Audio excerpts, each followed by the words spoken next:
mince, attends, mon mot de passe, c'est quoi Ah oui, banane. Non, alors, banane 1. Non plus.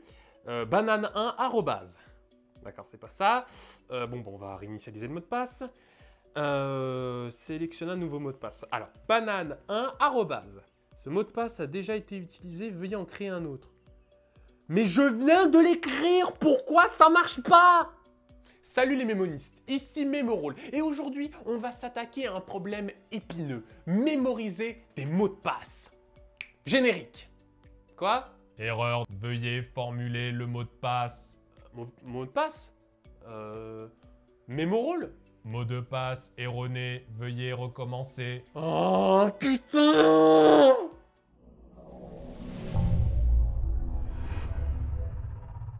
Alors je vais vous étonner, mais je ne préconise pas d'utiliser la mémotechnie pour mémoriser des mots de passe. Pourquoi cela? Parce que mémoriser des mots de passe vous demandera quand même du temps et vous demandera également des révisions. N'oubliez pas que vous ne pouvez pas mémoriser une information en ne la voyant qu'une seule fois, c'est impossible. Vous devez répéter.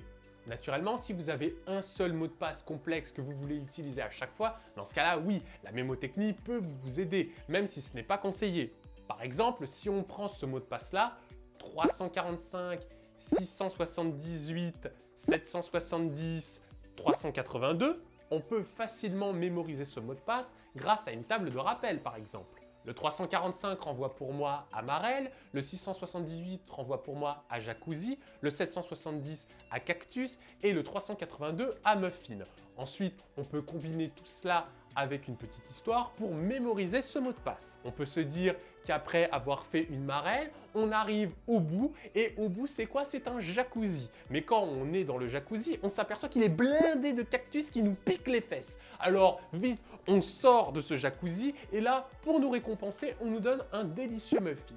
Dans un monde idéal, ce serait parfait, mais on sait maintenant que les mots de passe actuels ont besoin de majuscules, de chiffres, de caractères spéciaux, il faut avoir également Bac+5, les pierres d'infinité, bref, on n'en a jamais fini. Alors mon meilleur conseil, c'est de noter vos mots de passe dans un carnet. J'ai bien dit un carnet, je n'ai pas dit téléphone, parce que le jour où vous perdrez votre téléphone, ou alors qu'on vous le piquera, ou que vous l'oublierez, ou que vous le changerez, ou qu'il sera cassé, ou n'importe quoi, vous allez pleurer. Et en plus, vous aurez toujours l'enfoiré qui vous dira « Mais t'avais pas copié tes données ?» Alors privilégiez le format papier. Attends. Donc là, toi, tu es en train de nous dire, après avoir fait je sais pas combien de vidéos où tu parles de techniques de mémorisation, tu fais des démonstrations, tout ça, qu'il ne faut pas utiliser la technique pour mémoriser des mots de passe. C'est ça que tu es en train de nous dire? Eh oui, c'est exactement ça. Honnêtement, en quoi est-ce mal de noter vos informations sur un carnet? Vous avez peut-être une excellente mémoire et vous avez peut-être de très bonnes techniques, mais est-ce que vous êtes vraiment obligé de les utiliser pour tout et n'importe quoi? Aujourd'hui, j'entends souvent la remarque que nous ne mémorisons plus rien, que notre mémoire se fragilise parce que nous n'avons plus l'habitude de retenir des numéros de téléphone ou alors des dates d'anniversaire parce que tout est déjà inscrit dans nos téléphones ou nos applications.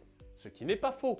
Honnêtement, est-ce qu'il n'y a pas des informations plus pertinentes à mémoriser? Est-ce qu'honnêtement, notre vie n'est déjà pas assez surchargée d'informations pour qu'on soit obligé de mémoriser tout comme une machine? Le principal, c'est de connaître les méthodes pour pouvoir les appliquer quand on le souhaite. Ce n'est pas de les appliquer tout le temps. Mémoriser des mots de passe, c'est relativement compliqué parce qu'il y a plein d'informations. Et là, honnêtement, rien n'est plus abstrait qu'un mot de passe. Dans ce cas, ne vous forcez pas absolument à les retenir. Notez-les sur un support pour que vous soyez toujours sûr de les retrouver. Mais si vous voulez, je vais vous donner une astuce pour mémoriser de très longs mots de passe.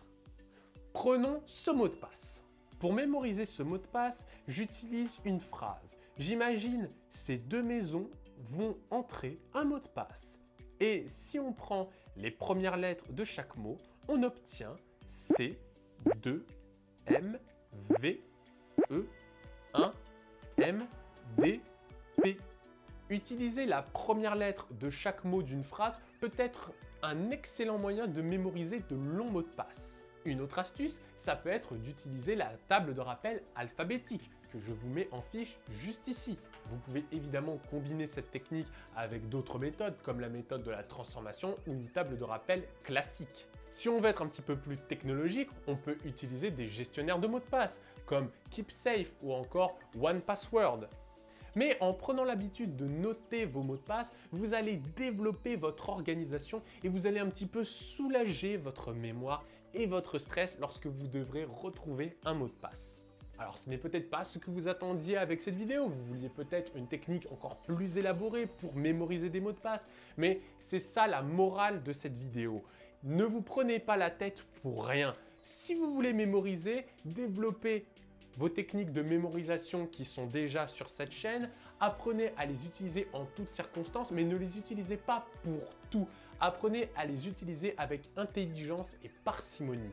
Et là, vous utiliserez leur plein potentiel. Alors n'oubliez pas de diversifier vos mots de passe et de les écrire. Maintenant, je vous pose la question. Est-ce que vous voulez vraiment utiliser votre mémoire pour retenir tout? Est-ce que vous voulez plutôt déléguer à la technologie? Au final, quelle est la meilleure solution pour vous? Est-ce qu'on doit un petit peu repiocher dans les méthodes du passé? Ou alors au contraire, est-ce qu'on doit développer de nouvelles techniques pour mieux préparer l'avenir? C'est à vous de me le dire. Dites-moi dans les commentaires un petit peu votre réflexion. Et sur ce, je vous dis adios mes mémos.